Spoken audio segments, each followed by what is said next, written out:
kui sa näed, et inimene hakkab oma rollist juba välja kasvama, siis ma arvan, et tark juht suunabki ta juba tegema midagi muud. Aga inimesed kipuvad nagu väikseid pisikesi valesid ka ju loopima värbamisel. Kuidas te sellest läbi näete ja kui palju nagu te üldse läbi näete? Ja... Mäletan, et keegi kutsus mind, et lähme koeri koos jalutama. Keegi, kes oli mu alluja ja keda ma coachisin ka, et see oli see koht, kus ma ütlesin, et ei lähe. Kui tööle, siis rõõmuga. Tere tulemast kuulama järgmist CV.ee tööelublogi episoodi. Tänane episood keskendub sellele, miks juhid peaksid olema uued karjäärikoutšid ja kuidas seda muudatust siis juhtida ettevõttes nii, et see asi ka päriselt tehtud saaks ja toimima hakkaks. Ja eksperdid stuudios on SEB personali ja koolituse divisjoni direktor Margit Pugal. Tere! Tere! Ja Self teise loovjuht, juhtivkoolitaja ja konsultant Karin Hanga. Tere! Tere! Nii, hüppame kohe teemasse. Miks on täna nii oluline siis see, et juhid oskaksid olla karjäärikoutšid, mitte lihtsalt nagu mingid tulemuste juhid ja sellised Exceli tabeli inimesed? Sellel niimoodi lihtsalt ühe lausega vastata ilmselt on keeruline.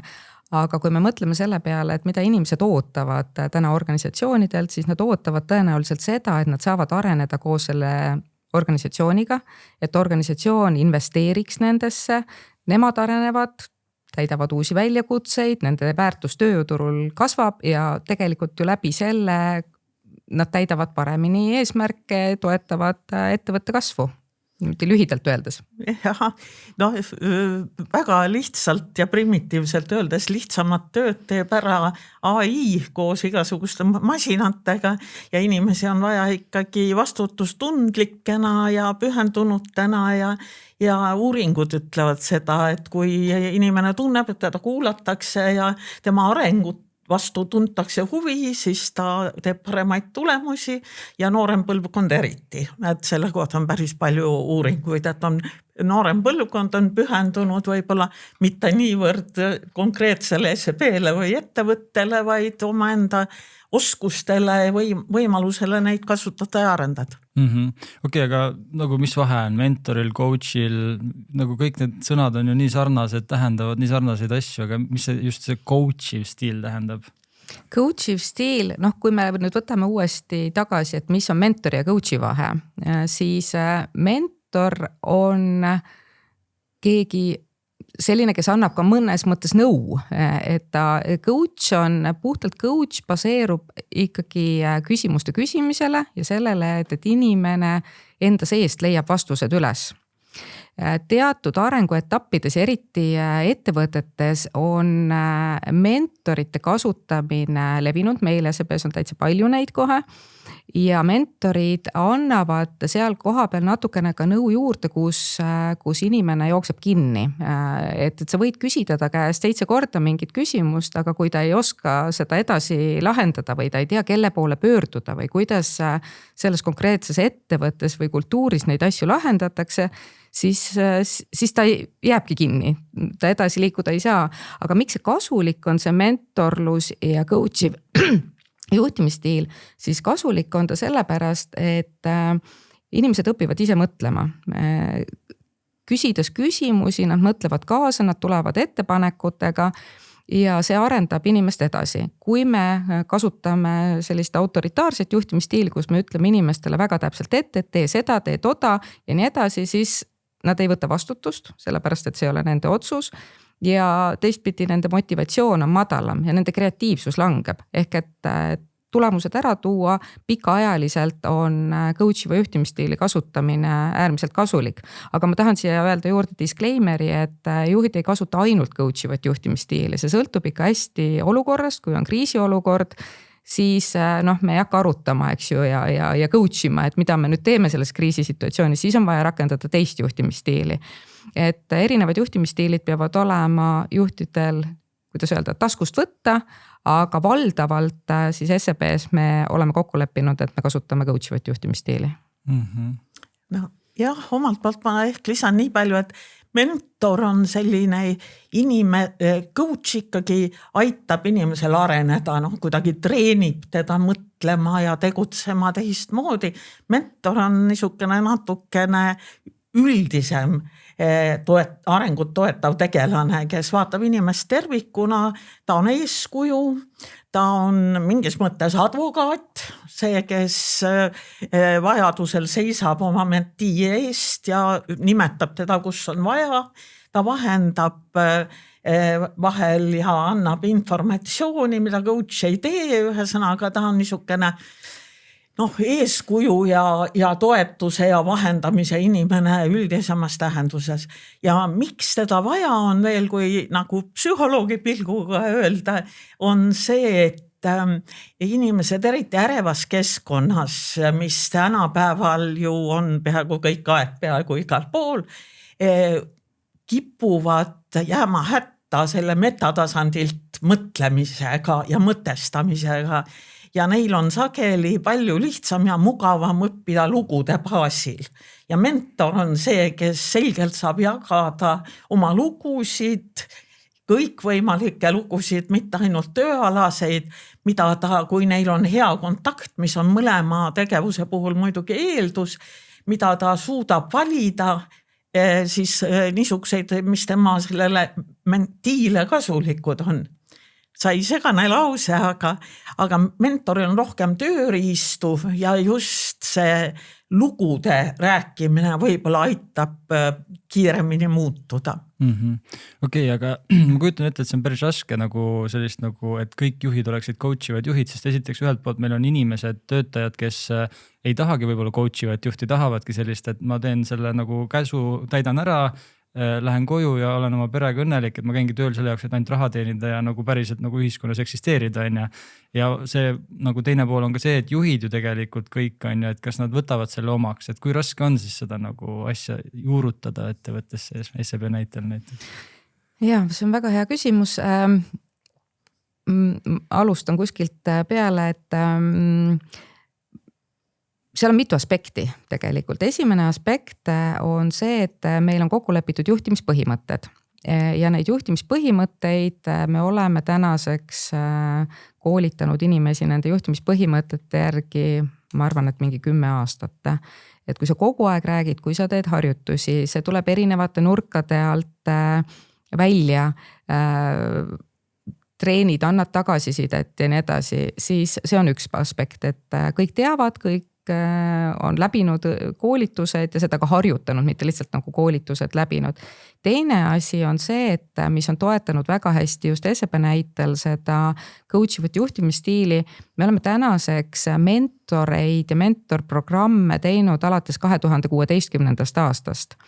Ja esimeses mentorprogrammis olid meil tippjuhid, tähendab siis panga juhtkond, kes siis enda eeskuju ka innustas, et see on asi, kuidas me juhime ja kui sa läbid juba ka selle mentori koolituse juurde, siis sul on juba tööriistakassi muutub sulle mugavaks ja lisaks siis ka erinevad siis sisemised tööriistad, see, kuidas me näiteks viime läbi tulemusvestluseid, see on ka sellises coachiva stiilis üles ehitatud, inimesed harjutavad seda samamoodi ja veel viimane asi, mille ma toon siia juurde, see on Karinile ka vahepeal sõna üle anda, on värbamine, et kui me värbame juhte, siis me jälgime, et nad oleksid seda tüüpi juhid ja selliste oskustega ja selliste hoiakutega, mis sobivad sellesse meie juhtimiskultuuri. No midagi SEB hästi teeb, sest et te olite Baltikumis vähemalt CV.ee uuringu alusel top tööandja number 1, et järelikult majas sees ja ka väljaspoolt kuidagi peegeldab see, et te teete seda nagu, et inimeste poole näoga olete. Aga Karin, inimpsühholoogia nurga alt, miks on muudatuste juhtimine eriti selline nagu juhtimisstiili muutused nagu keerulised inimeste jaoks? Ma võib-olla tegelikult täiendaks natuke seda eelmist küsimust ka, et see, mis Margit ütles, et kuidas ikka saavutada seda, et juhid võimalikult kõik oleksid coachimiseks võimelised ja mentoriks olemiseks, see eeldab ikkagi seda, et neid õpetatakse ka coachivalt ja mentordavalt. et nagu öeldud, neil on eeskujud, aga et ka nende koolitamine from day one või algusest peale ikkagi käib nagu dialoogis ja teine asi on ikkagi ootustest minu arust tuleb rääkida värbamisest saadik, et meie juhtimiskultuur on selline, et me tahame selliseid inimesi, kes mõtlevad ja vanustavad ja otsustavad. Aga see küsimus, millele sa vastust ootasid, oli milline, et miks on üldse vaja muutuda või? Kuidas nagu inimpsühholoogia seisukohast nagu muutust juhtimine, mis selle nagu raskeks teeb või millele nagu tähelepanu juhtida, kui keegi kuuleb, nüüd tahab ka mingeid muutuseid juurutama hakata sarnaseid? No on keeruline jah, muidugi, sest inimestel on kaitsehoiakud, mis tähendab seda, et kui miski on nagu mitte harjumuspärane, siis me kipume seda ignoreerima või eitama või sellega võitlema vähemalt sisimas või siis omistama teistele inimestele igasuguseid halbu kavatsusi nende muudatustega seoses. Et no see on üks asi, et inimene kuidagi inimpsüühika püüab hoida oma seda status quo'd. Ja teine natuke sügavamal tasandil asi on see, et viimasel ajal on kombeks uurida ja rääkida palju muutumisi immuunsusest.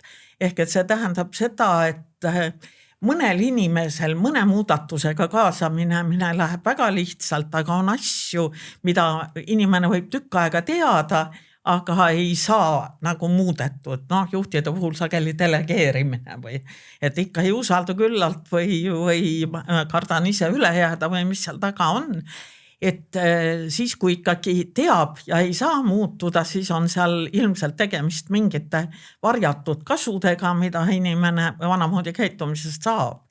Ja sellega tuleb osata ikkagi tegelda, et iga juht peab kuigi palju olema psühholoog, vähemalt nii palju, et ta tunneb oma inimesi ja saab aru, mis nende jaoks oluline on ja natukene, et ka ikkagi on kujundanud autoriteeti nende silmis ja ikkagi vajadusel tuleb konsultante ka kaasata.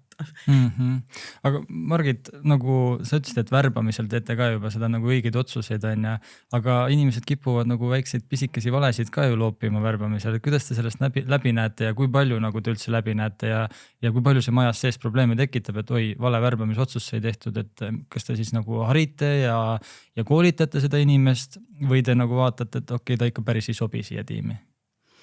Meil on hästi välja kujunenud värbamisprotsessid ja kuidas seda samm-sammult tehakse, meil on testimine ka sees, aga ma arvan, et see tunnetus, kas inimene on õige või ei ole õige, see ikkagi tekib läbi intervjuu hästi. Ja mina ise värban sellisel kujul, et nimetaks seda selliselt, et kas tekib klikk või ei teki klikki.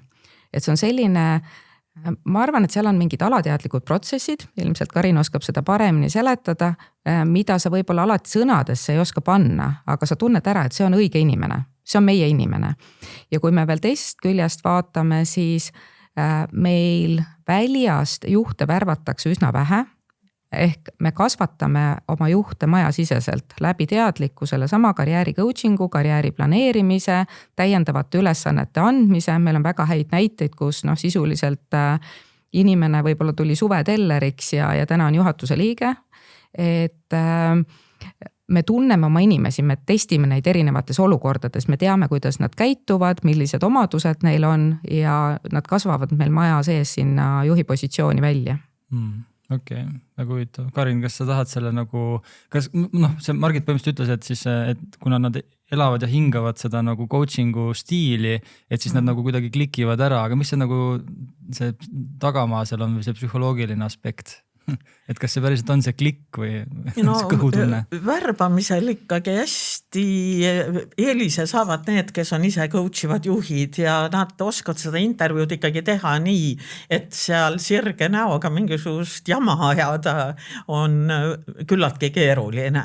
Et tuleb rääkida suhteliselt konkreetsetest asjadest ilmselt värbamise käigus ka ja nagu ma ütlesin ka ikkagi see ootuste juhtimine võiks olla päris selge, et milles see juhtimine hakkab seisnema ja et kas sa tunned, et see on tõesti see asi, mis sa tahad teha, sest inimesed on ikka väga paljuks võimelised, kui nad päriselt nagu tahavad.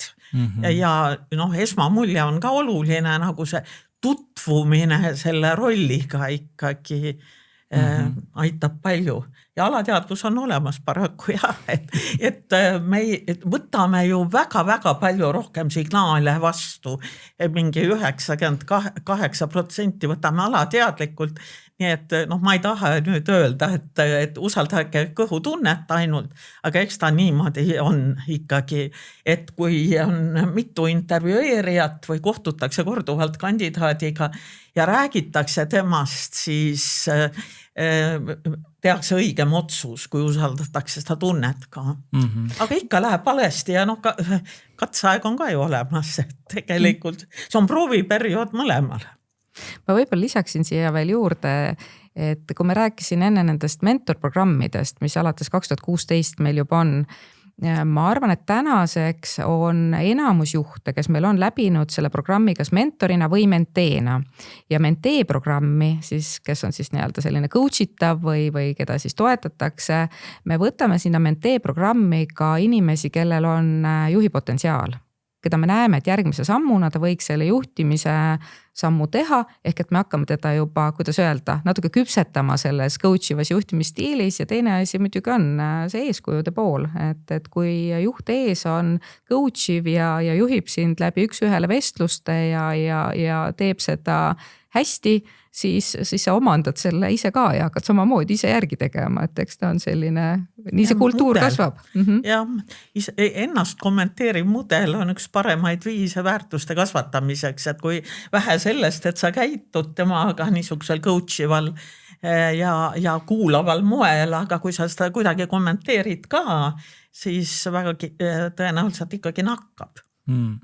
Aga nagu ma ei tea, viskame sellise vanakooli küsimuse sisse võib-olla, aga kas see empaatiline juhtimine või coachi juhtimine nagu meid aeglasemini ei vii tulemusteni, et selles suhtes, et me ju tahame tulemusteni jõuda kiires ühiskonnas, kiires ettevõtte keskkonnas nagu võimalikult kiiresti, et kui ma nüüd annan kogu aeg sellise nagu mingisuguse infokillu enda töötajale ja ütlen, et mine nüüd pusi selle kallal, kui ma tean, kuidas seda asja lahendada, siis mis see nagu point on, et ma võiks ju talle öelda, kuidas seda asja lahendada? Ja see on mu lemmikküsimus. See on väga hea küsimus, sellepärast, et kui teha selline kiire otsus, hakata kohe minema, täitma seda, see tõesti tuletab meelde selliseid 90-ndaid, ma arvan, juhtimisstiilis SEBs-ka, ma olen ise hästi kaua SEBs olnud, olen erinevaid ajajärke näinud, aga mis selle coachiva stiili pluss on, et kui me räägime sellest samast psühholoogilisest turvalisusest ja empaatilisest kuulamisest ja kaasamisest, siis kui sa hakkad minema oma ärieesmärkide poole, siis või on sul mingisugune probleem ja siis arutad seda kõigepealt tiimiga läbi. Oluline on seal just see, et kõik inimesed julgevad välja öelda selle, mida nad soovivad välja öelda. Kedagi ei naeruvääristata, kedagi ei karistata selle eest, et ta ütleb midagi, millega teised nõus ei ole. Ja sellest tekib selline tõesti psühholoogilise turvalisuse olukord, kus siis arutatakse see kas väljakutse, probleem, eesmärk läbi. Igaüks räägib ära, et mina näen seda nii, mina näen seda naa. Ühelt poolt keegi toob välja riske, teine ütleb, et mis riskid, pole mingid riske, siin on ainult võimalused ja nii edasi. Aga ühiselt, kui kõik on saanud rääkida, tehakse see otsus. Ja kui see otsus tehakse baseerudes sellele vestlusele, kus kõik on sõna saanud, siis ta on selline nagu päris otsus. Ja kui ta on päris otsus ja siis kui läheb selle elluviimiseks, siis enam ei küsita seda, et kas see oli nüüd hea otsus, halb otsus, miks me seda nii teeme ja nii edasi, siis üldiselt see elluviimise pool on kiire. Ja ta on selline üksmeelne. Et ma olen ise olnud ka sellistes olukordades, kus mingi tiim hakkab mingit muudatust siis nii-öelda nagu planeerima, ellu viima ja ette valmistama. Ja ma olen olnud ise sellises olukorras, kus see tiim jõuab kuskile maale ära, kaasatakse teised inimesed juurde ja need ei saa üldse aru, millest räägitakse. Nii et sa sisuliselt lähed ruudule 0 tagasi ja alustad otsast peale kogu seda asja, et seda asja ellu viia. Ja et kui veel, et keegi ütleb, et kuidas teha, see on ikkagi, ma tuleks selle vastutuse ja motivatsiooni poole, et kui keegi ütleb, mida teha, et kui kodus ka lapsele ütled, et pese hambad ära, et noh, siis tal ei ole nagu võib-olla seda motivatsiooni, kästakse lihtsalt. Aga kui ta saab aru, et mis selle taga on, miks ta seda teeb, et see on tema jaoks tähenduslik ja teenib kuidagi ka tema enda eesmärki, siis kindlasti inimene pingutab rohkem ja toob parema tulemuse. Jah, minu mõte jäi kuidagi selle kiirustamise peale kinni ja üks asi on see, et sujuv liikumine viib ikka sihtpunkti paremini kui see, et sa korra tormad ja siis vaatad, et kas läheb õiges suunas ja siis siblid kuskile mujale minna. Sellest rääkisid ka selle aasta sellel Nordic Business Forumi nimelisel ühel põhilisemal juhtimiskonverentsil päris mitmed esinejad ja kui psühholoogi vaatekohast enam-vähem sama asja öelda, siis kui on kiire, siis aju kaotab võime näha tervikpilti ja kuna tänapäeva tööd ei ole sellised, et Margit räägib siin ainult SEB-st ja Karin räägib ainult psühholoogiast, siis see on kohutav ajaraiskaja, kui inimene paneb kuskil oma boksis ühes mingis suunas, ei ole võimeline prioriteeti muutma ise, seda peab tulema siis see juht tegema, seda ma näen kiirustavates organisatsioonides konsultandina võib-olla kõige rohkem ja kahjuks isegi avalikus sektoris rohkem kui erafirmades. Et kiirustatakse, selle käigus kaob see vaade tervikule ära, ei anta kolleegidele ka võib-olla vajalikku tausta infot ja siis, nagu Margit juba rääkis, ühel hetkel on nad mingis olukorras, et on meil mingi totaalne jama siin juhtunud. Nii et eesmärk ei ole see, et kõik see aeg kohutavalt kõik aktiivselt tegutsevad, et suur hulk tööst, tegelikult eriti juhtide tööst on see konteksti seadmine ja midagi sellist ja seda ei saa liiga kiirustades teha. Ja teine asi siin veel juures, et siin inspireerun Karinist, maailm on hirmus keerukaks läinud. Just eriti suurtes organisatsioonides, panganduses, kui palju on regulatsioone, kui keerulised on erinevad IT-süsteemid ja nii edasi, et ma tahaks näha seda ühte inimest, kes kõike teab ja suudab kõike arvesse võtta ja suudab teha selle otsuse selliselt, et see on tõesti hea otsus. Et jah, kui ma alustasin 30 aastat tagasi panganduses, siis mulle öeldi, et nii sisestad maksekorraldusi, sisestasin maksekorraldusi, üldse ei mõelnud selle asja juures. Aga kui me tuleme nüüd tänapäeva olukorda, COVIDist on hästi palju näiteid toodud, aga olukord muutus üleöö, et meil olid mingid valmisolekud, aga ei olnud ühtegi inimest, kes oleks nüüd öelnud, või osanud öelda, et teeme täpselt nii või naa. Ikkagi tulid tiimid kokku, igaüks pani oma tugevused sellesse arutellu ja siis suhteliselt kiiresti selles raamistikus liiguti. Et kui oleks olnud selline ühest inimesest sõltuv juhtimisstiil, siis ma arvan, et riskid oleks olnud oluliselt kõrgemad ja äritulemused ka oluliselt halvemad.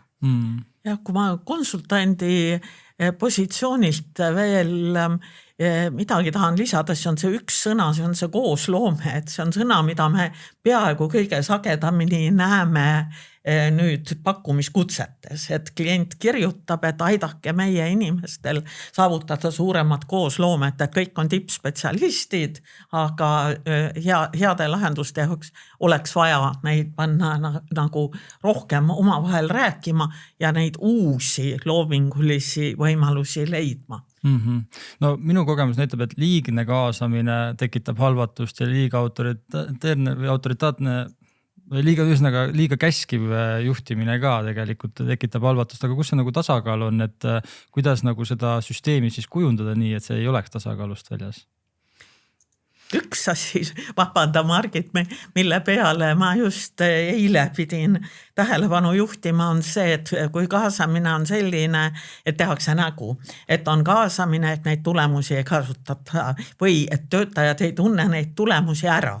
Et selle minu eilse kaasuse puhul oli tegelikult nii, et isegi arvestati nende arutelude tulemusi, aga kuna seda ei olnud mustvalgelt ja kellade ja viledega öeldud, et vot seal inimesed ütlesid nii ja sellest lähtuvalt me teeme nii, siis seda ei tuntud ära.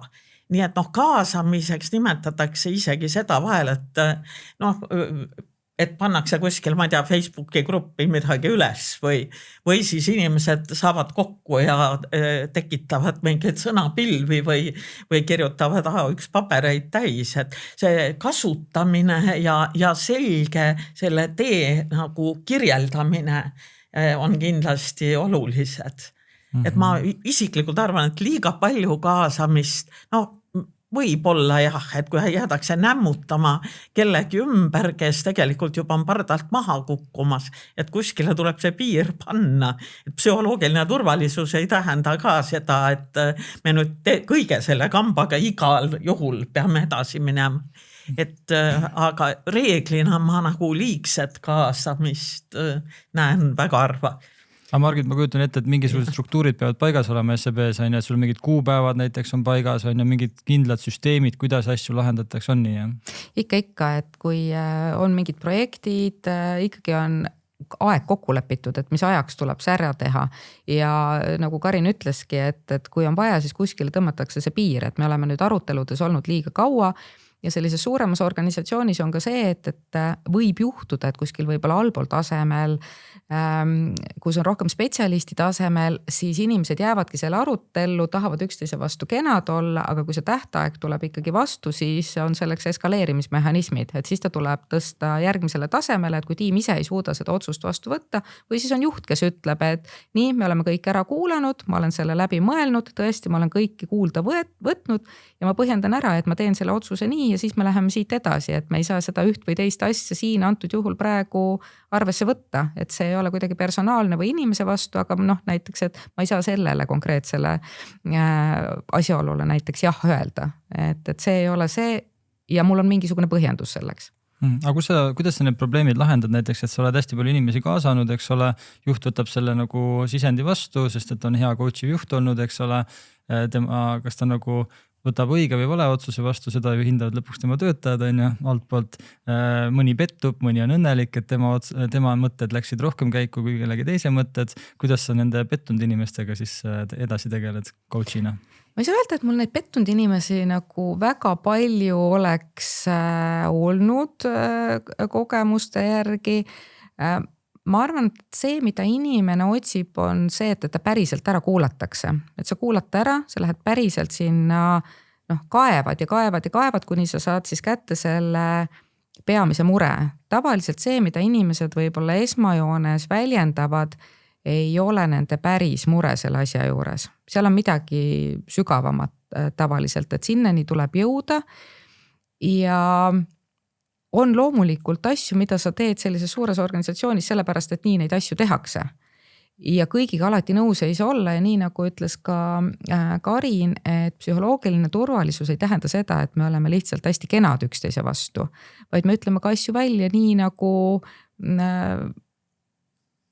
me peame õigeks selles organisatsioonis ja lõpuks on see siis inimese valik, et kas need väärtused, mida organisatsioon kannab, lähevad tema väärtustega kokku. Selliseid asju ikka tuleb elus ette ja see on okei, et kui inimene tunneb, et ta ikkagi nii üldse ei saa, siis tuleb lahku minna. Aga seda tuleb pigem vähem ette, kui sa oled selle inimese päriselt ära kuulanud ja päris selle juureni jõudnud, et mis on see tema peamine mure ja kui sa sellega siis töötaja näeb, et sa sellega tegeled ja seda kuidagi adresseerid, siis kindlasti tema selline motivatsioon on kõrgem, et jätkata. Ehk siis, et ma lihtsalt korra täienduseks, et ehk siis nagu kui sul on nagu mingi otsus, mis sa võtad vastu, inimesed tunduvad liiga pettunud, siis sa oled ise coachi või juhina natuke läbi kukkunud, et peaksid vaatama, mis sa valesti tegid.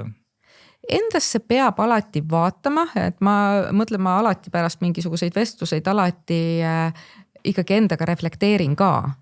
Aga ma arvan, et see on selline ka aksepteerimine, et see on okei, et kõik inimesed alati ei ole ühel meelel, sellepärast, et kui kõik inimesed oleksid alati ühel meelel, siis poleks maailmas värve. Et ühel on ühed tugevused, teisel on teised tugevused, et sa kasutad seda ühte tüüpi tugevusi ühes situatsioonis, teist tüüpi teises situatsioonis. Et võib-olla see päris ei toimi, et alati sul on tiimis keegi üks inimene, kes niimoodi lükatakse kõrvale. Et jah.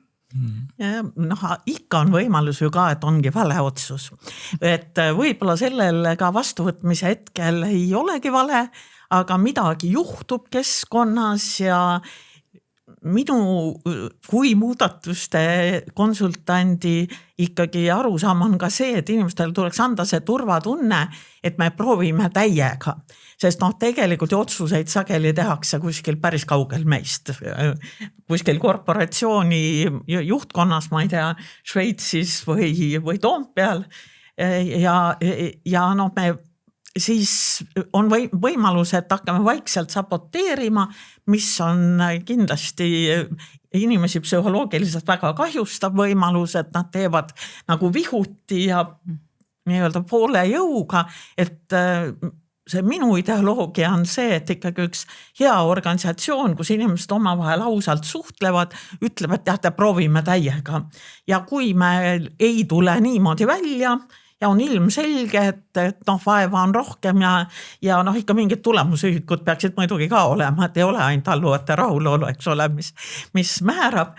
Ja et kui pingutame kõvasti ja tulemust ei tule, siis vaatame näiteks 2 kuu pärast või poole aasta pärast üle ja kui teeme ümber. Ja ikka palju tehakse ümber. Selles valdkonnas, kus ma ise äri teen, seal tuleb väga palju niisuguseid, et okei, proovime ja kui ei tule, siis teeme teistmoodi ja ruttu tuleb õppida ka, see on ka selge. Ja selleks, et ruttu õppida on vaja, et kõik panustavad täiega ja lepitakse kokku, et me teeme mingit aega nii ja siis vaatame, et Okei, aga ikkagi ma tahan natuke siin veel surkida, et oletame, et nagu ma rakendan hästi coachivat juhtimisstiili, ma kaasan inimesi ja see otsus ikkagi ei tule nendele nagu positiivne või nende meelepärane otsus. Vaatad, et oi, jälle valis selle teise idee. Mis selle inimese peas nagu toimub ja mis tema ümber toimub, et kuidas ta ettevõtte nagu seestpoolt mõjutama hakkab ja seda tiimi? Ja kui inimene ei ole motiveeritud täitma seda ülesannet, siis see sõltub selle inimese ka sellisest maturitist ka, et kuidas ta sellega siis toime tuleb. Et öeldakse ju, et kui sa ei suuda leppida, siis tuleb lahkuda, eks ju, sisuliselt, et siis muidu sa hakkad nagu sisemisest ennast põletama.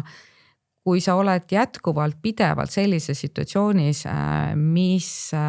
kui sa tunned, et see ei ole õige otsus, et need väärtused ei ole õiged, mida me kanname, siis mina arvan, et ei ole mõistlik pikalt selles olukorras inimesel psühholoogilises mõttes olla, et see ei ole ta psühholoogilisel tervisele hea, ma arvan.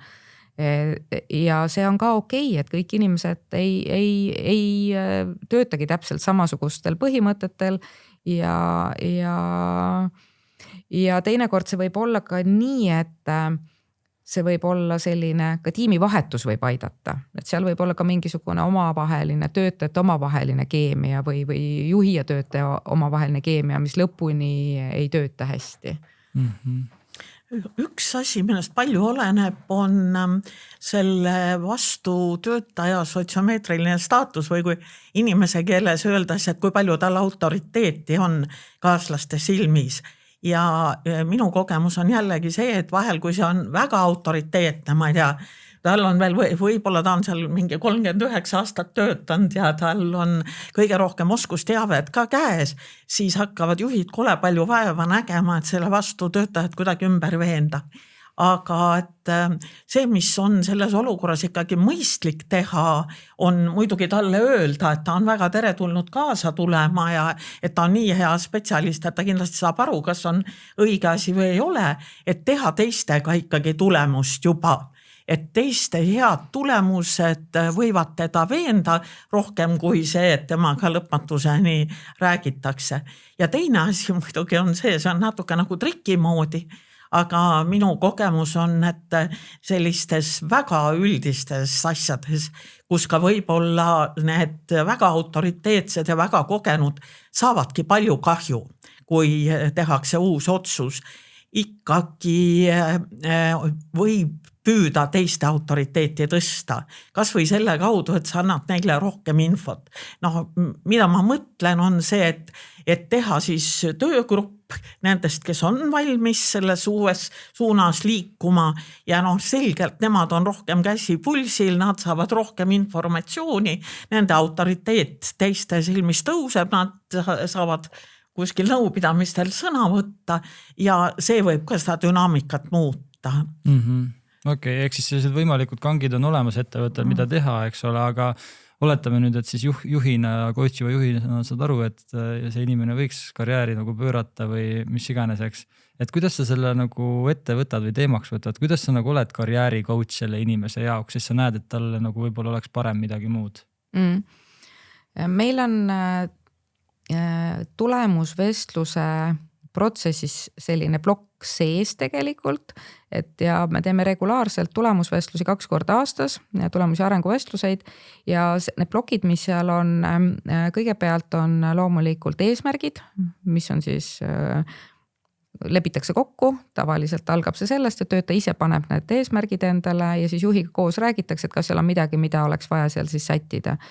Siis teine on selline käitumislik pool.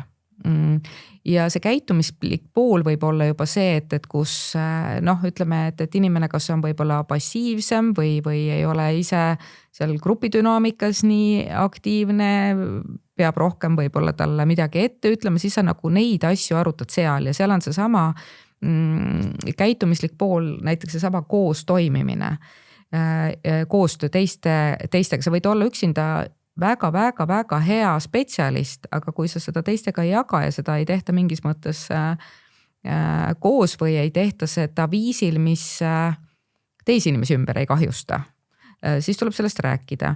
Ja 3. etapp alati selle juures on ka selline nagu areng ja koolitus nii lühemas kui pikemas vaates, et mida mul on vaja tööalaselt õppida ja kui ma tahan oma järgmist sammu teha ja siis ka seda, et kuhu ma tahan üldse pikas perspektiivis jõuda. Inimeste soovid on hästi erinevad. Mõned inimesed tahavad saada tippjuhiks, mõned inimesed tahavad lihtsalt olla oma eksperdi rollis ja kasvatada oma oskusi veel paremaks selles olukorras. Et see on üks selline tööriist, kus sa jõuad moel või teisel siis nende teemadeni välja ja kui sa tunned, et selle inimesega on vaja tõesti eraldi karjääri nõustamisvestlust või karjääri coachingu vestlust pidada, siis meil on majas osad juhid, mentorid, kellel on need oskused endal olemas, aga kui endal ei ole, siis meil on siis grupp inimesi organisatsioonis sees, kes seda saab pakkuda. Kus see piir jookseb? Selles suhtes, et ma kujutan ette, väga paljudel ettevõtetel on selline probleem, et neil on majas sees superstaar, eks ole. No ma olen teda juba coachinud ja karjääri kasvu talle pakkunud ja arutlenud asju, et nagu kus see piir jookseb, kus ma peaksin vaatama, et okei, ilmselt ma peaksin selle inimese välja vahetama. Seda on hästi keeruline öelda, ma arvan, et see sõltub hästi olukorrast. Ja kui sa näed, et inimene hakkab oma rollist juba välja kasvama, siis ma arvan, et tark juht suunabki ta juba tegema midagi muud. Et ta ei jääks sinna kinni sellepärast, et kui sa näed, et inimesel on selline ambitsioon kasvada ja areneda, siis tuleb seda ära kasutada ja seda tuleb toetada, sellepärast et vastasel korral ta motivatsioon lihtsalt langeb. Mis sinu arvamus on, Karin? No, väga sarnane, et need regulaarsed vestlused on hästi olulised ja regulaarse all ma mõtlen seda, et töötaja kohtub juhiga ja nad räägivad sellest, kuidas tal läheb ja mida juht tema tööst mõtleb tõesti regulaarselt selles mõttes, et eelmise vestluse lõpus on juba teada, millal järgmine on, et see ei tule siis, kui on mingi jama majas või kui hakkab mingi protseduuri järgi kell kukkuma, et tõesti nagu arutatakse neid asju.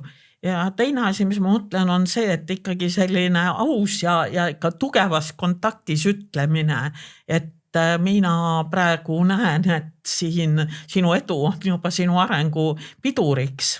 Et kas sa oled valmis riskima ja teisi asju ka proovima siin, sest meie liigume edasi. Meil oleks hea meel seda teha koos sinuga. Et mõtle selle üle, et ma ise olen suhteliselt karm kolkond ja et ka sõltuvalt võib-olla tegevusvaldkonnast jälle, et ma oma konsultantidega ikka olen siis mitu korda öelnud, et meie lähme edasi, et kas sina ka tuled või loodad jätkata samas vaimus. Ja sest see on kindlasti ka mitmetes uuringutes välja tulnud, et väga edukatel inimestel tõesti on raske areneda, sest nad kardavad oma edu kaotada. Okei.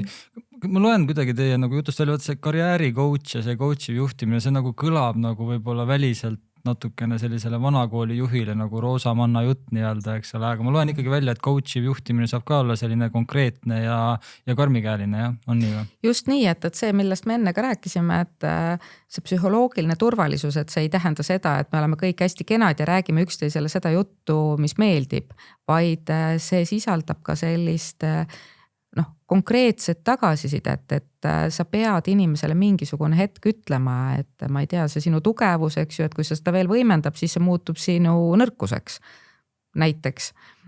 Ja jah, et nagu Karin ütles ka, et need regulaarsed vestlused, nende vestluste osa on alati ka mingi osa tagasisidet, et kui ma enne ütlesin, et tulemus- ja arenguvestlused on 2 korda aastas, tegelikult isegi 3 korda aastas, kõigepealt seatakse eesmärgid, siis vaadatakse poole aasta peal läbi ja aasta lõpus võetakse kokku ja siis jälle nagu järgmise aasta tsükkel, siis sinna vahele on ju põimitud regulaarsed 1-1 vestlused ja selle 1-1 vestluse mõte on see, et nagu Karin ka ütles, et kõigepealt aru saada, kuidas töötajal läheb, mis talle rõõmu teeb, mis ta väljakutsed on ja samas talle ka öelda, et mul on tunne, et kui sa nüüd näiteks seda olukorda niimoodi püüad edasi lahendada, siis see selle tulemuseni ikkagi meid ei vii, et siin võiks olla siin üks või teine asi veel, millega sa võiksid tegeleda või millele tähelepanu pöörata.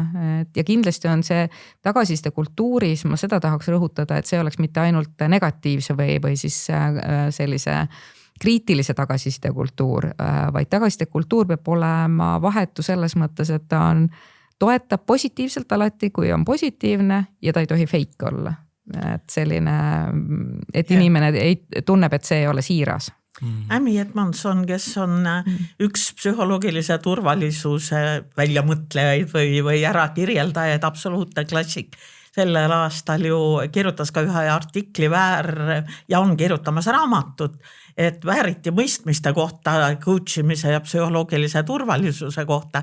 Ja üks selline väärarusaam on selgelt see, et siis nagu tulemusi ei kritiseerita, et umbes inimene peab olema kindel, et ta on ikka väga teretulnud meeskonna liige, et see muidugi ei saa olla õige ja hea coachi vestlus ikkagi minu arusaamist mööda lõpeb ikkagi ka mingite tegevuslike eesmärkidega ja mis ma mõtlen tegevuse eesmärgi all on ikkagi midagi sellist võrdlemisi konkreetset, et nagu ma toon enda kohas näite, kui ma olin tööst eemal tervisega seotud põhjustel mitu aastat ja siis tagasi tulin ja hakkasin oma võrgustikku üles ehitama, siis ikkagi minu coach aitas mul väga selgelt sõnastada, mis see tähendab, et mitu podcasti ma teen aasta jooksul, kui kutsutakse ja mitmel vastuvõtul ma käin ja iga kord ta siis küsib minu käest, et kuidas sellega olnud on, et ikkagi konkreetsus peab seal coachivas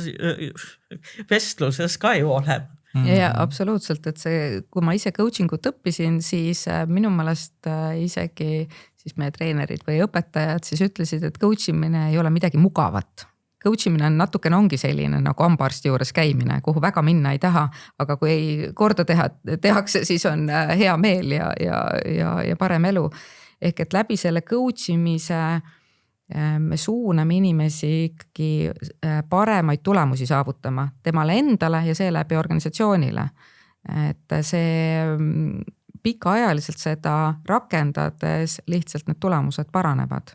Et sa saad alati juhtida hirmukultuuriga ka, aga reeglina siis tuleb mingi aja pärast hobuseid vahetada, sellepärast, et sa kurnad inimesed ära, aga kui sa tahad inimesi kasvatada kiht-kihilt, et see inimesed organisatsioonis kasvaksid, sest et suurtes organisatsioonides, ärides on oluline, et ikkagi on niisugune kriitiline mass inimesi, kes mäletab minevikku ja teab, kuidas eelmises kriisis elati ja mida siis tehti. Loomulikult on selline terve osa värskeid inimesi ja uute teadmiste ja uute oskustega inimesi peab alati ka organisatsiooni juurde tulema, aga baasiliselt, kui need inimesed on näinud kõike seda ja saavad aru, et miks see nii või naa on ehitatud, eriti sellises keerulises maailmas, siis sellise hea kompetentsi hoidmine organisatsioonis on hästi oluline.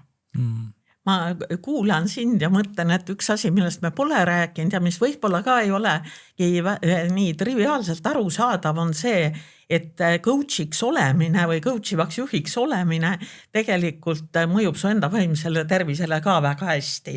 Et kui sa kõik aeg teed neid aktiivseid tegevusi nii-öelda, et siis ikkagi midagi sinu ajulainetega juhtub, et juturaamatut ka peaaegu ei jaksa kodus lugeda. Et see, kui sa nagu päriselt võtad aja, et olla teise inimesega koos, siis see aitab sul esiteks aru saada, mis on su oma peas ja mis on tegelikult ümberringi ja teiseks lihtsalt annab aega hingata. Kas seal ei või sellist ohtu olla, et sinu töötajad või siis sinu tiimiliikmed hakkavad sind nagu kui sõpra vaatama, et nagu väga raske on ju sõpru juhtida, et ma ise olen kogenud seda, et mulle ka coach'i juhtimine nagu väga meeldib, et võib tekkida olukord, kus nagu need piirid lähevad nii häguseks, et inimesed nagu tunnevad, et on nii hea sõber juba, et ma võin nagu üle piiri, mingi piiri minna, et nad nagu ei tunneta sind enam nii juhina. Kuidas te näete seda asja? Margit, sa noogutad siin. Jaa, ma arvan, seal on hästi oluline oskus õigesse kohta seda piiri tõmmata. Et kui sa tunnetuslikult tunned võib-olla, et see olukord läheb liiga, ma ei oska öelda, selliseks semulikuks või minu jaoks juht toetab sind, sa oled taga heas suhtes, sa saad taga vabalt asju rääkida, aga ta ei pea olema su maailma kõige parem sõber. Et teil peab olema lihtsalt hea koos töötada ja mul on tööalaselt tekkinud sõpru küll, aga neid on nagu pigem võib-olla isegi veel niipidi, et need tiimid, kus ma olen lahkunud, et seal siis nii-öelda need sõbrasuhted kasvavad, aga jah, et see ei tähenda sõbrasuhet kindlasti, et seal tuleb see piir hoida vahel. Aga kuidas sa hoiad, Karin, seda piiri vahel, sest et inimesed nagu kipuvad ikkagi, et kui sa nendega hästi käitud, siis nad kipuvad nagu on sümpaatsed ja tunnevad sellist sidet sinuga ju. Nojah, see rolli teadlikkus on siin nagu õige vastus, et öelda, et konsultandina seda ma teha ei saa või juhina seda ma teha ei saa. Et natuke on see sellise kuulamiskeskese vestluse doseerimine ka. Et tegelikult on mul ju väga kasulik, kui ma olen juht, teada, kui mu töötaja kahtlustab, et ta on lapse ootel, isegi enne kui õnnelik isa seda teada saab. Aga et siis, kui sealt edasi hakkab ta juba eeldama, et tehakse talle mingisuguseid erisoodustusi või hakkab sellele kuidagi vihjama, siis tuleb minna ikka hästi konkreetselt ja öelda, et või küsida, et kas või muidugi hea tooniga, et miks sa mulle räägid või kas on midagi, mida sa ootad, et ma peaksin tegema või midagi sellist. Ja keerulisem see oma kultuuris, ma arvan, juhiks saavad inimesed reeglina saavad hakkama. Väga palju keerulisem on, kui sul on alluvaid teistest kultuuridest. Et siis seda valesti mõistmist, et nüüd tule siis lapse katsikule ka ja juba koridoris antakse laps sülle, see on ühe juhi näide, kes minu klient oli, et seda juhtub rohkem, et tuleb olla siis seal tähelepanelikum ja ikkagi see ootuste juhtimine, et öelda, et me räägime siin asjadest, sest neid on oluline teada, et üksteist paremini mõista, aga et me oleme siin ikkagi tööd tegemas. Huumorit võib teha, aga ikkagi mingi piirini, eks ole. Huumorit võib teha, aga võiks olla selge, et mis on need kokkulepped, et ei ole nii, et seal mingid kirjutamata kokkulepped, mis tulenevad sellest, et keegi sööb kellegagi suppi. Jah, et coach'i väljaõppes see coach'i eetika ja see, et kuidas sa sellises olukorras hakkama saad, seda täiesti õpetatakse, seda käiakse läbi, et kui coach'idel võib ju tekkida olukord, et lõpuks keegi mind kuulab, võib tekkida isegi kas nii-öelda tunne nüüd, et ma olen armunud oma coach'i või midagi sellist, et seda õpetatakse, kuidas seda käsitleda, et seal on selged eetilised piirid, et mida sa tohid ja mida sa ei tohi. Ja ma arvan, see eetika piir on see, mida see juht peab ka ära tundma, et see seier peab olema õige koha peal. Ja ikkagi me jällegi siin tuleb see intuitsioon ja kõhutunne mängu, et on mingisugused näilised süütud asjad. Ma jälle oma näite põhjal mäletan, et keegi kutsus mind, et lähme koeri koos jalutama. Umbes ühe vanused kutsikad. Vot see oli minu jaoks see koht. Keegi, kes oli mu alluv ja keda ma coachisin ka, et see oli see koht, kus ma ütlesin, et ei lähe, kuigi oleks olnud mõistlik minna. Okei. Ma saan aru, et juhtide jaoks on siin palju nagu plusse, miks olla coachi juht ja ettevõtte jaoks ka, eks. üks on siis see enda vaimne tervis, eks ole, sa paned tiimi võib-olla paremini tööle, nad on rohkem kaasatud, mida me veel puudutanud ei ole, mis on nagu selline, et noh, et kui sa vaatad top 3, top 5 asja, mis on head, olulised asjad karjääri coachi juures siis või coachi juhtimise? No innovatsiooni võimalus ikkagi tuleb sellest, mida rohkemate inimestega räägid. Microsofti näide ilmselt on üldtuntud, et kui Satya Nadella sai Microsofti juhiks, oli Microsoft maganud pilveteenused maha ja asi oli ikkagi kaunis happu ja rakendades massiliselt coachivat juhtimisstiili ja psühholoogilist turvalisust selles mõttes, et öeldi, et kuna meie teenust kasutavad igasugused inimesed, me peame kuulma kõikidelt igasuguseid arvamusi ja kõik on teretulnud, et ja nüüd me teame, et ikkagi on neil jälle väga palju paremini läinud, nii et ummikust välja tulek innovatsioon kindlasti on tõenäolisemad, kui on see koosloome. Ja selle coachi või juhtimisstiili puhul ka, et selle mõte on ikkagi inimest suunata kogu aeg tegema võib-olla seda, mida ta küll mõtleb, aga ei tee. Et sa niimoodi lükkad teda kogu aeg sealt pesa ääre pealt niimoodi üle ääreda, sest areng toimub sellises kerges ebamugavustsoonis ja see tekitab enese usku inimestes, et kui ma tegin selle ära, siis ma jõuan või suudan järgmise asja teha. See on ka võib-olla üks aspekt veel ja kui ma mõtlen, et kui ma ise karjääri coachinguid teen ka, et millest me siis räägime peamiselt, et kuidas me selle asja siis lahti võtame, me vaatame kõigepealt tagasi, et kuidas inimese karjäär on kulgenud ja otsime, et kas seal on mingisuguseid mustreid ja see võib tekitada inimesel sellise hästi selge teadlikkuse, sellise momendi, et see juhtus muga siis ja siis juhtus ka see sama asi, et nüüd kipub jälle see sama olukord olema. Tundes seda mustrit, siis sa saad seda mustrit murda ja muuta. Siis teine asi, millega ma tegelen, on, et hästi selgelt aru saada, et kuidas töötaja ise või inimene ise tunneb siis oma tugevusi, millised on tugevused ja milline siis aspekt teeks selle tema profiili veel tugevamaks, et kui ta ei saa mingit järgmist karjäärisammu, et vaadata siis koos, et mis see võiks olla see midagi, mis seal puudu on.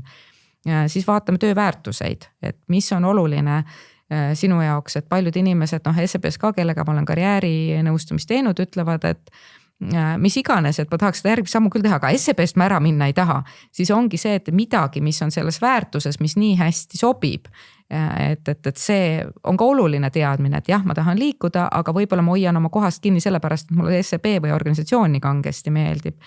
Ja siis sa lõpuks jõuad välja selliste erinevate võimalusteni ja sa annad inimesele sellise võimaluse mõelda täiesti nii laialt unistada sisuliselt ja kombineerida erinevaid karjäärivõimalusi, et see alati ei pea olema niisugune sirgjooneline, võib-olla tuleb mingisugune nii-öelda niisugune paralleel samm võtta vahepeal selleks, et teha siis edasi järgmine samm ja vahel tuleb teha üks samm tagasi, et minna 2 sammu edasi.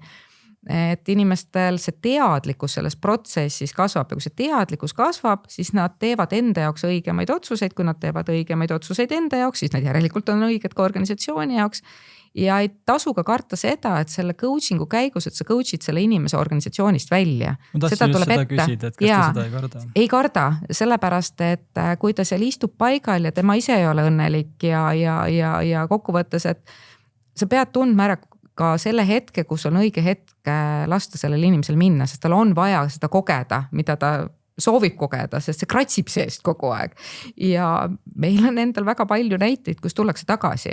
Et ma käisin ära, nägin ära, sain aru, olen ära proovinud, aga ikkagi ma tahan tulla nüüd SEBsse tagasi. Ja see oli 1-2 näidet, neid on päris palju neid näiteid.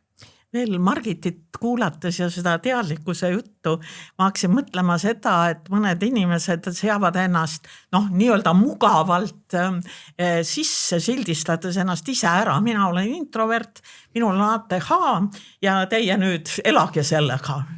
Mina nüüd igatahes olen see, et coachi või juhtimise puhul on ikkagi võimalik aidata sellel inimesel kuidagi näha midagi muud ka, kui see silt, mille ta endale valinud on, et vertsused on päriselt olemas ja osa inimesi on tõesti suhtlemisega rohkem hädas ja nii edasi, aga sellega saab midagi teha, kui me temaga räägime üldisemalt. Ja samuti see ülimoodne ATH silt, et ja mis siis, et kuidas me siis toimetame siit, et mis seal veel on, et see nagu tundub tobe, ma isegi koolitajana saan vahel kirju enne koolitust, et aga arvestage sellega, et mul on ATH ja mul on rohud parasjagu otsas. Et no, see tahaks ikka ju coach imist, et juht ei saa olla psühhoterapeut oma töötajatele, aga ta saab aidata nende teadlikkust suurendada ja näha uusi võimalusi siis, kui nad on neist keeldunud. Okei. Kas vanusegrupiti on ka kuidagi erinev see, et mingid juhid nagu võtavad kiiremini selle asja omaks kui teised? Või ei saa nii paralleeli tõmmata? Nagu? Ma ei teagi ausalt öeldes, et küll kui vaadata teistpidi, et kas vanusegrupiti on coach imine erinev, siis see on. Aga juhtide puhul ütleme, et hea coach on ikkagi elu näinud. Et ma ütleks seda niimoodi, et hea coach on ise midagi kogenud, ta on olnud hea juht, pikalt juht, ta on näinud erinevaid keerukaid situatsioone, ta on lahendanud erinevaid inimeste olukordi. Noored juhid, ma arvan, et neil on see soov ja ambitsioon coachiks saada, aga neil ei ole nii palju sihukest kogemuse baasi võib-olla ja võib-olla küsimus on alati ka selles, et kui kõrge on su eneseteadlikkus. Et ma olen näinud ka noori juhte, kes tunnevad, et nii, nüüd mul on need tööriistad, küll ma nüüd kangesti coachin, aga see midagi, eks ju, et see coachitav kuidagi jälle info jõuab kaarega minuni ja ütleb, et no ei olnud hea. Ja see on selline intuitsioon, kogemus ja noh, seal ei piisa ainult sellisest heast pealehakkamisest, vaid seal peab olema ikkagi natuke kihte all, et jah, üldiselt kogenumad inimesed on, ma arvan, paremad coachid, aga see ei tähenda seda, et noored ei võiks neid rakendada, neid tööriistu kindlasti peavadki ja läbi selle coachimise tulebki see kogemus ja sa muutud järjest paremaks. Ainult vanus järgi ma üldiselt ei sildistaks, et jah, kõigega nõus, mis Margit ütles, aga mis ma vahel ka kuulen, on see, et oi, ta on siin töötanud, no viimane mul oligi 39 aastat, et ei ole võimalik teda coachida, noh, kui sa lähed sellise hoiakuga, et ega sa mul Margit sulle ju küll enam midagi õpetada ei ole, et siis ega sealt midagi välja ka ei tule, et see kontakti loomine peaks olema kuidagi erinev. Samas organisatsioonis tegelikult jälle eakamad ja staažikamad töötajad, väga head spetsialistid ütlesid, et noored ei kärsi kuulata meie kogemusi, et nad ütlevad, siis oli teine aeg ja nüüd on hoopis teisiti ja nüüd on meil sõda siin ümberringi ja et noh, see on niisugune respekti teema, et mõlemad peavad mõlemad respekteerima, et coachingust asja saaks. Ja teisipidi jällegi mõni noor juht on saanud autoriteedi tänu sellele, et ta on osanud hästi kuulata ja selle kuulduga ja näidata ka, et ta on kuulnud ja selle kuulduga midagi peale hakata. Aga mis see vanemate ja nooremate coachide erinevus on näiteks SEB näitel, et kui sa vaatad nagu, et noh, et sul on juhtiv coach on nagu noorem ja vanem, et kas seal on mingid nagu spetsiifilised asjad või sa lihtsalt tunnetuslikult tunned, et see stiil on teistsugune? Ma niimoodi ei ütlekski, erinevate inimeste coach'is stiil või coach ongi, kõik teevad seda natuke erinevalt. Et kui ma ise õppisin coach'iks välja, siis väljaõppe käigus või see eksam, mille me lõpus tegime, oli see, et igaüks pidi välja töötama oma coaching'u mudeli. Et see, loomulikult sa kasutad sinna sisse erinevaid tööriistu, aga see teadlikkus, et kuidas erinevad inimesed coach'isid ja millised erinevad stiilid olid, et seda oli väga põnev vaadata ja lihtsalt selle coach'i valikus peab mõtlema natukene, et kui sul tuleb inimene, annab teada, et ta soovib coach'i saada, siis me HR-i poole pealt ka või personalitiimis vaatame, et kes talle võiks sobida. Et seal on ka omad reeglid, kui me räägime coaching ust laiemalt. Karjääri coachingu kohta kehtib see ka, et see inimene võib-olla on sul organisatsioonis kaugemal, et ta oleks neutraalne, aga ka stiilide mõttes, et kui sul on inimene võib-olla, kes on hirmus kärsitu, hirmus aktiivne, võib-olla tal tuleb kasuks, kui on natukene niisugune teistsuguste isikuomadustega coach, kes teda balansseerib ja võib-olla siis juhib natukene sellisesse teise valdkonda ka. Karin, kas see noorte coachide stiil või juhtide stiil võib olla ka selles suhtes, et nad mõtlevad rohkem äkki enda peale, et nad nagu näevad, et nende karjäär on veel ees ja nad tahavad nagu ise ju uusi kõrguseid saavutada ja see stiil ju tuleneb sellest, et nad tahavad nagu enda tiimi abil ka ennast upitada natukene, aga vanemad ealistel võib-olla natuke see, et ma aitan teistel nagu areneda. Ärevuse tase tõenäoliselt, et kas mul ikka õnnestub ja kas ma saan autoriteeti või noorematel olla tugevamaga erandeid ju on ikka ka, et mõned noored saavad kenasti hakkama ja ei pea nagu ennast väga näitama ega tõestama. Sinu küsimuse peale tegelikult tuli hoopis see pähe, et võib-olla see on ka sellega seotud, mis sa räägid, et eesti keele kasutus noorematel coachidel on niru, ütlen ma selle vanaaegse sõnaga, et siis nad on rohkem raamatuid harilikult lugenud võib-olla välismaa keeles ja siis tuleb sinna hästi palju igasugust välismaakeelseid sõnu sisse ja tegelikult see minu meelest ei soodusta kontakti, et nad ise nagu püüdes näidata, et nad on ikkagi kompetentsed ja lugenud ka, siis nagu natuke saevad seda oma autoriteedi oksa, et ikkagi coach võiks rääkida coachitava keeles ja kuidagi mitte püüda tõsta ennast kuidagi. Kui iga teine sõna on mingisugune väljend kuskilt. Challenge'id on meil aga selle jaoks ka eesti keeles ei ole head sõna. Väljakutse. Väljakutse. Seda häirekeskus ei lubanud meil üldse kasutada. Aha, selge.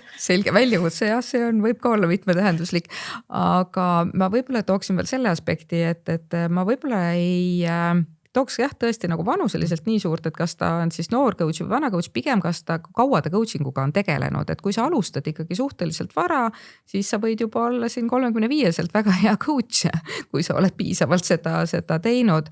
Et mis on sellise alustava coachi ja võib-olla kogenud coachi vahe, on see, et ma mäletan ennast, kui ma alustasin, ma arvan, et paljudel on seda sama olukord ette tulnud, et sa nagu paaniliselt mõtled, mis see järgmine küsimus on, mida ma küsin. Et sa nagu unustad isegi ära, et mida sa kuuled ja kuulad, aga sellise kogenud coachi puhul on see hea, kui siis see kogenud coach suudab täiesti välja lülitada enda sellise sisehääle. Et ta ei teegi midagi muud, kui ta on ainult kohal, ta kuulab, ta jälgib, ta sisuliselt ka võib-olla füüsiliselt tunneb selle teise inimese meeleolu, ma ei tea, ängi, ärevust, rõõmu, mida iganes ja seda ka reflekteerib ja siis, kui see jutt on läbi või see paus tekib, siis teinekord peale pausi ei peagi midagi muud tegema. Paus kannab väga hästi ja inimene räägib edasi või et siis, kui sa oled selle ära kuulanud, siis sa alles mõtled, et kuidas sa võtad kas selle kokku või siis peegeldad tagasi või küsid mõne siis nii-öelda siukse spetsiifilise võib-olla sõna või väljendi kohta, mida see inimene siis mainis. Et see selline oskus ennast välja lülitada, enda see sisedialoog, eks ju, või et sa ei mõtle kogu aeg, mul oli see sama ja tegelikult ja mul oli ka niisugune üsna nagu väljakutsuv olukord selle juhiga ja nii edasi, et Aga see vist on igas elu aspektis niimoodi, et see nagu vilumus ja orgaanilisus tuleb nagu aja jooksul, et ma mäletan enda esimest podcasti nagu vaatasid kogu aeg, mida järgmisena küsida ja otsisid seda kohta. Täna pigem on see nagu võib-olla struktuur olulisem, sa tead, kuhu see vestlus võiks nagu jõuda lõpuks välja ja sa nopid mingisuguseid noppeid inimeste sõnadest, eks. Karin, sul veel mõtteid selles osas? See, mis mind naerma ajas, oli see, et hiljuti mul oli üks klient, kes ikka tungivalt küsis siis üks organisatsioon, kes hakkas meid palkama, et kas ma ikka olen aru saanud, et mul tuleb coach ida inimesi, kes on 20-aastased umbes ja et kas mul on ikkagi mingisuguseid kinnitusi, et ma selliste inimestega ka hakkama saan. Et natukene seal selline nagu sildistamise asi on ja me lõppkokkuvõttes saime ülikõrged hinnangud sealt ja nüüd jätkame koostööd veel ka teiseks hooajaks ja mis see võti on ikkagi see reaalne respekt ja aktsepteerimine, et kui see coach itav tunneb, et see coach teda kiidab heaks, siis isegi kui ta näeb välja natuke nagu tema ema või vanaema, et siis ta ka ikkagi ei lähe liiga kaitsehoiakusse, nii et sa pead kuidagi ikkagi lugu pidama, nagu ma juba enne ütlesin, teisest inimesest, siis on võimalikud igasugused variandid, ka endast väga erineva religioosse kuuluvusega või rahvusega inimeste coach imine, mida järjest rohkem tuleb ette. Et üks asi on, me ei rääkinud eriti niisugusest coachingu süsteemidest organisatsioonides, sealhulgas SEB-s, aga väga palju tuleb ette, et kõrvale jäävad just need, kellel tegelikult kõige rohkem on coachingut vajas, nad on kuidagi erilised ja mõtlevad teistmoodi, et kas nad on teisest rahvusest, teisest religioonist, teise nahavärviga. Okei, aga meie aeg hakkab läbi saama. Viimane küsimus, mis tulenebki Karin sinu sellest viimasest mõttest, et kui nüüd ettevõte või inimene kuulas ja ta tahab nagu sellist nagu head juhtimispraktikat rakendada nagu coach ivat stiili, siis mida ta peaks jälgima, et tema töötajad teda usaldaksid ja seda usaldust nagu ei rikuks, et inimesed võtaksid teda nagu tõsiselt kui ühte karjääri coachi või coach ivat juhti, et mõlemal poolt üks selline mõte, et kuidas sellist asja saavutada ettevõttes? Mul, kui sa küsisid, aga see mõte jooksma sedapidi, et minu meelest kuulamine, see, et sa inimest kuulad ja saad tast päriselt aru, on üks selline respekti alus.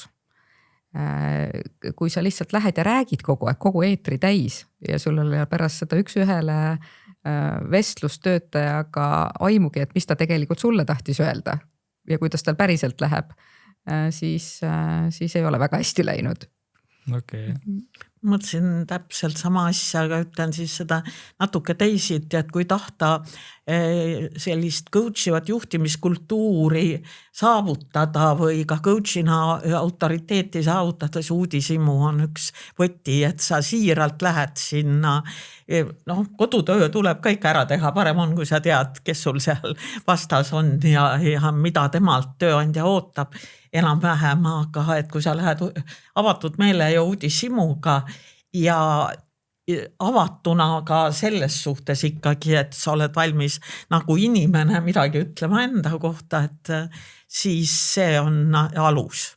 Et inimesed peaksid nagu, nüüd ütlen ise välismaa keeles, harjuma, et nad peavad speaking up, ehk et tuleb ikkagi öelda oma arvamust välja ja samas olla hästi uudishimulik. Margit, mis sind sütitas coachiva stiili kohta üldse esialgu uurima? Kust inimesed leiavad infot? Kuhu minna? Google'isse, ChatGPT'isse või mingi raamat ette võtta? YouTube? Meil on ta see SEB kogu need koolitusprogrammid ja asjad ja kõik on kuidagi nii läbi imbunud sellest. Mind ennast sütitas eelkõige huvi inimeste vastu, et mis neid drive'ib. Ja ma arvan, et episoodiliselt ma olen lugenud selliseid erinevaid raamatuid selle kohta, aga võib-olla mis on niisugune kerge, lihtne eesti keeles olemas, lihtne alustada on coachingu harjumus. See on selline lihtsad küsimused ja üldiselt päris hästi töötavad küsimused. Ja Karin, sina kui ise koolitaja ja konsultandina, kuidas sa nagu näeksid, et mis nagu küsimustega sinu poole näiteks pöörduda võib? Kas kõik võivad tulla? Ma olen natukene sellises pensioneerumise protsessis, nii et minu mahud on piiratud, aga ma väga hea meelega coachin igasuguseid inimesi. Aga kus sa soovitaksid infot koguma minna? Aga kui tahta coachingu kui sellise kohta midagi teada, siis mulle meeldib Sir John Whitmore'i raamat Tulemuslikkuse treenimine, mis on küll vana, aga minu meelest täitsa õige ja uues trükis on seal parandusi ka tehtud ja ikka prooviks mõnele coaching'u kursusele ka tulla, et tegelikult paari päevaga on võimalik täitsa korralikult ikkagi treenida ennast. Ja isegi kui sa ei ole juht, sul ju oma lähedastega oleks ikkagi mõistlik, kui sa teaksid, kes nad on ja lastest saaksid aru isegi siis, kui nad teismelised on ja nii edasi. Nii et soovitan igasugust arenguprogramme ka. Jah, tulemuslikkuse juhtimine on kindlasti selline coaching'u algpiibel. Aitäh, Margit. Aitäh, Karin. Meiega oli episoodis SEB personali ja koolituse divisjoni direktor Margit Pugal ja Self-Teise loovjuht, juhtivkoolitaja ja konsultant Karin. Kõikidele kuulajatele järgmise korrani ning jagage seda episoodi vähemalt ühe inimesega, kes võiks siis järgmine karjääricoach või juhtivcoach olla. Kui tööle, siis rõõmuga. Töö on hea.